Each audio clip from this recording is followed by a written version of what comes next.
Would you take marriage advice from the Pope? No. On Sunday, Pope Francis told a crowd of worshipers at the Vatican that the 3 key words for every successful marriage are please, sorry, and thank you. Also running a good business. The Pope said through his years of counseling couples, he claimed these words are crucial to ending arguments and maintaining mutual love and respect. Okay, Al, since you have so much to say, we'll start with you. I was making some jokes, but honestly, it's saying you're sorry and being able to admit that is like, oh, you just do that. You learn that when you're 3 years old, but it's really hard.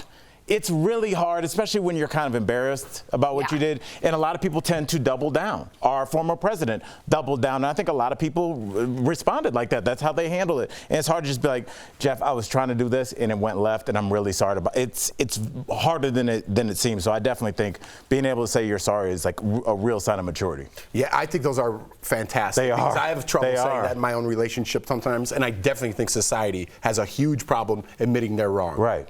Government. But What? I don't know. But I would add one more to the list. I'd add one more to this. When I went on that show, Marriage Boot Camp, which sounds cheesy, It always say, doesn't. I hear what you're saying, but so it always starts, I was gonna and they say say, it. use your tools. I hear what you're saying. I was gonna say and it. I have to use them sometimes here. Yes, Couples, you do. you can Yes, tell you do. the I hear people what you're that have been in couples therapy, we're all like, yes. Yes. So that's a good one to add to the list. It doesn't mean I'm listening to you, but you think I am. Hey, that's all we need. I'll take the facade. Yeah. No, I was just going to say the word hear. I hear you, exactly what you said, because I think please and thank you are nice, but sometimes you want someone who you love to cut through and to be like, I got you more than you know, and that's important. What are you doing? Oh, I was listening.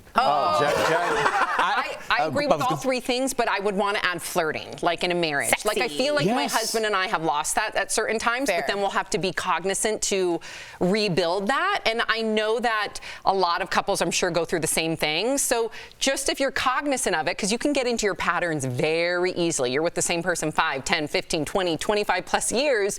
You got to find ways to keep that like little spice alive. Right. I remember I went on a date with a girl years ago, and I remember her telling me before I went into our house, my parents can't keep their hands off of each other. Oh, wow. And it Wait, who was this? Her parents. Oh. And looking back on it, I thought that was so nice, good. Like yeah. they were so affectionate with each other. Like she had to warn people coming in. But looking back on it, how cool that is to just be like, you still date your wife and you still flirt with your husband and send texts like, I can't wait for you to get home. Yeah, we would It's a big deal not to take somebody for granted. Yeah, I think you're absolutely right. We would be remiss, and I'm not saying this in a joking way, to not put like sex or love, making love, intimacy in that group for marriage. That is incredibly important, and I think America likes to forget about that, not talk about it. So I'm glad you brought that up. You also don't want to see your dad run around with no pants on. You know what I mean? So you got to keep it under control. I think it's good. Show the kids. Let them know. Okay. Yeah. Al. Let them know mom and dad still. You don't want the pants on. Dude,